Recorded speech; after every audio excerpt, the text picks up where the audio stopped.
Bonjour à tous, bienvenue dans ce journal. Une journée pour faire entendre la voix des personnes en situation d'extrême pauvreté. Elle est célébrée le 17 octobre de chaque année. La misère est une violation des droits humains fondamentaux selon les Nations Unies. Elle participe fortement à l'essor de l'économie locale à travers diverses initiatives agricoles. Ces femmes sont du milieu rural. Elles ont été honorées à l'occasion de la journée qui leur est dédiée. Et puis, l'élevage des poissons est une opportunité potentielle d'entrepreneuriat. Seule condition, maîtriser les techniques pour une meilleure rentabilité.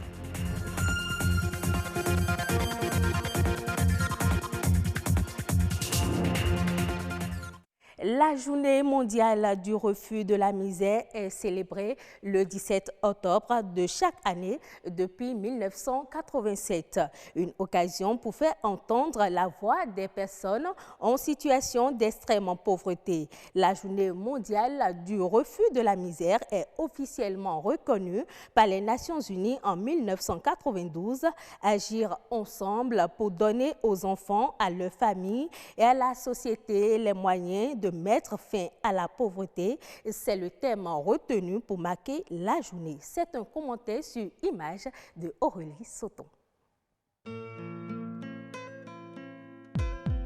Dans un monde en perpétuelle évolution économique et technologique, des millions de personnes vivent encore dans l'extrême pauvreté dans plusieurs pays.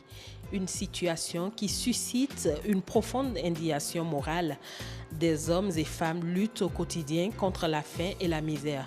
Ils font aussi face à de nombreuses discriminations, notamment des conditions de travail dangereuses, de logements insalubres, de carences en aliments nutritifs, d'accès non équitable à la justice et aux soins de santé. Partout dans le monde, l'extrême pauvreté, soit un revenu de 1,9 $ par jour selon la définition de la Banque mondiale, recule, mais elle continue d'augmenter en Afrique subsaharienne où elle frappe 41,1% de toute la population.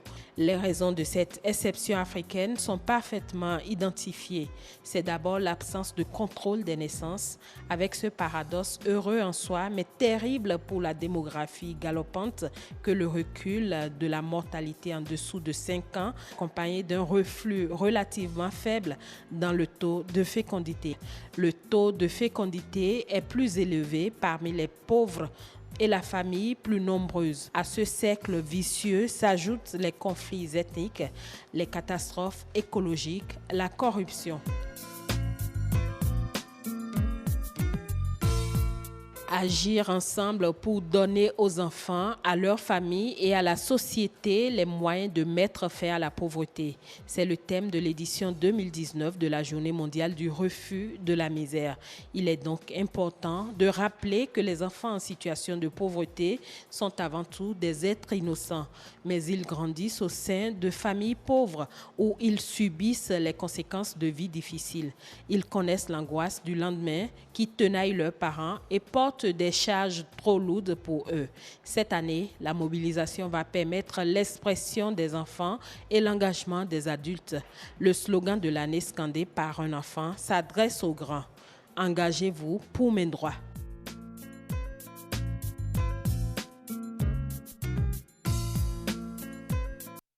Merci à vous Aurélie Sauton. Et s'il y a une couche sociale qui se retrouve bien souvent en situation de pauvreté, ce sont les femmes rurales. Depuis 11 ans, l'Organisation des Nations Unies les célèbre le 15 octobre via une journée internationale. Mardi dernier, les femmes rurales du Bénin étaient à l'honneur pour leur contribution de manière significative à la production agricole, la sécurité alimentaire et à la gestion des terres. Elles parlent ici de leurs apports économiques dans le développement. C'est un reportage de Bénédicte Posso et Patrick Adjagboudjou. Elles sont la cheville ouvrière du développement agricole.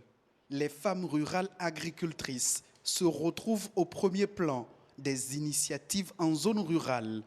Des initiatives qui visent à lutter contre la faim et la pauvreté. Ces femmes rurales travaillent également pour booster l'économie agricole locale. C'est elle qui fait tout, de la maison jusqu'au champ. Et au champ, au niveau du défrichement du champ, c'est la femme qui rassemble les herbes. C'est la femme qui fait le semis, c'est la femme à la récolte, aide l'homme encore ou dans son propre champ avec ses enfants à récolter. Dans le secteur de la production de l'ananas, ces femmes rurales constituent une forte main-d'œuvre agricole, du labour jusqu'à la récolte. Il faut labourer la terre, faire tous les itinéraires techniques, c'est-à-dire c'est les femmes qui nettoient, mettent les rejets sur les parcelles, ramasser les ordures, c'est-à-dire nettoyer la parcelle. Vous comprenez? Donc du labour jusqu'à la récolte, c'est la femme qui est là. Malgré sa volonté d'apporter une valeur ajoutée aux produits de ses récoltes, son ardeur est souvent affaiblie par des difficultés de tout genre. C'est surtout au niveau de l'accès à la terre. Nous avons des difficultés.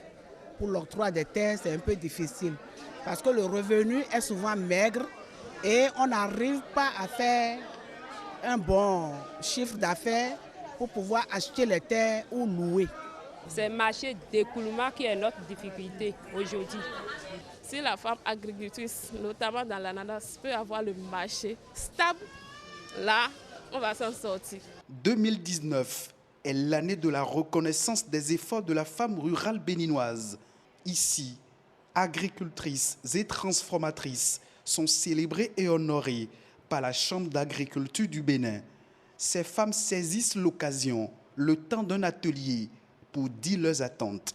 Améliorer par les techniques modernes de travail et de gestion des associations la compétitivité des produits agricoles sur les marchés de vente. Intégrer les mets locaux transformés dans les pauses café et déjeuner de tous les ateliers, réunions, séminaires pour la valorisation de la femme rurale agricultrice. Au regard de leur statut, elles plaident aussi pour la valorisation des tests sur le code foncier et domanial. Il a été recommandé d'instaurer des groupes de veille, de défense, de lobbying pour un suivi statistique des femmes ayant des contraintes à l'achat, à la sécurisation et à l'utilisation de la terre au Bénin. Les femmes rurales produisent, transforment et animent le marché d'écoulement des produits et aliments au Bénin. Réduire les peines qu'elles éprouvent dans les travaux champêtres est un défi. Révéler leurs efforts et les encourager à mieux faire passe aussi par l'amélioration de leur statut. Les femmes rurales n'ont pas été célébrées qu'au Bénin, au Sénégal. L'occasion leur a été également donnée de s'exprimer sur leurs difficultés et leurs besoins pour une amélioration de leurs activités. Kaltom Guéné. Des pieds craquelés par l'argile, les mains pareilles, elles sont loin de se préoccuper des astuces de beauté au quotidien. Ces femmes, leur seul souci est comment améliorer les conditions de vie de leur famille. En Casamance, elles sont nombreuses à se tourner vers la terre. La culture du riz dans les vallées et dans les bas-fonds est leurs affaires. Et pourtant, avec tout le courage et la détermination, elles n'arrivent pas à s'en sortir. Au fin fond de Kolda, dans le département de Vélingara, à Nyambour-Kombor, Aïssata Seydi nous parle des difficultés qu'elle et son groupement rencontrent. Notre principal souci se trouve dans le stockage. On n'a pas de magasin, on est obligé de garder les récoltes dans nos chambres. Et vous imaginez que cela a des conséquences, surtout avec les rongeurs qui nous fatiguent. Mais avec la venue du projet, on espère une amélioration. Dans une autre région, presque les mêmes ennuis. À Sédhiou, dans le village de Mbosimbalo, le problème de l'accès à la terre pour les femmes est résolu, mais l'accompagnement reste. Nous avons des difficultés en semences, mais maintenant, ça améliore. Mais problème de culture, on n'a pas de machine. Et on vous demande encore pour les digues de la rizière, parce que si l'eau est arrivée, ça ne va pas, ça ne circule pas. C'est ça qui nous fatigue un peu. Les digues de la rizière. Et en plus, nous faisons des maraîchages. Notre puits n'a pas de pompe. À Ziguinchor, le travail est d'autant plus difficile. Ici, la salinisation des terres est le problème majeur. Avec toute la volonté de ces braves dames, le rendement ne correspond pas toujours à l'effort fourni. Nous avons besoin de matériel agricole. Il fait défaut. On veut également que la quantité des intrants soit augmentée. Mais notre principal problème aujourd'hui, c'est le sel qui a pris bon nombre de rizières qui sont incultivables. Là, on attend l'appui des autorités.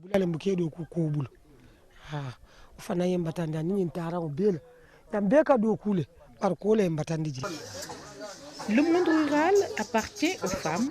Elles sont dans les champs, dans les foyers, et elles portent toute la famille sur leurs frêles épaules. Et toutes ces peines n'en leur envient leur joie de vivre. On revient au Bénin. L'élevage des poissons en eau douce est une source d'entrepreneuriat. Cette branche de l'aquaculture est rentable, mais elle est soumise à certaines conditions, maîtriser les techniques et respecter certaines normes. José Migan est spécialiste en sciences de gestion des ressources animales. Il nous donne plus de détails au micro de César Achadi et Judith Tossa. Une entreprise piscicole, c'est une entreprise qui donne des revenus. Donc, ce qui veut dire qu'il suffit de respecter les normes avant de te lancer et tu conduis ton entreprise et on le gère comme toute autre entreprise. L'élevage des poissons est rentable. Lorsque tu réalises ton bassin qui respecte les normes de levage et que tu les ensemences, en l'espace de 6 mois, tu réussis à avoir avec les carias des trucs qui tournent, qui cantent déjà vers 1 kg, avec les tilapies à plus de demi-kilo. Là, les trucs qui sont prêts à la consommation. Il faut dire que le kilo de poisson produit dans ces conditions te revient, suivant les espèces, à autour de 1200, 800 francs, ça varie, suivant les espèces.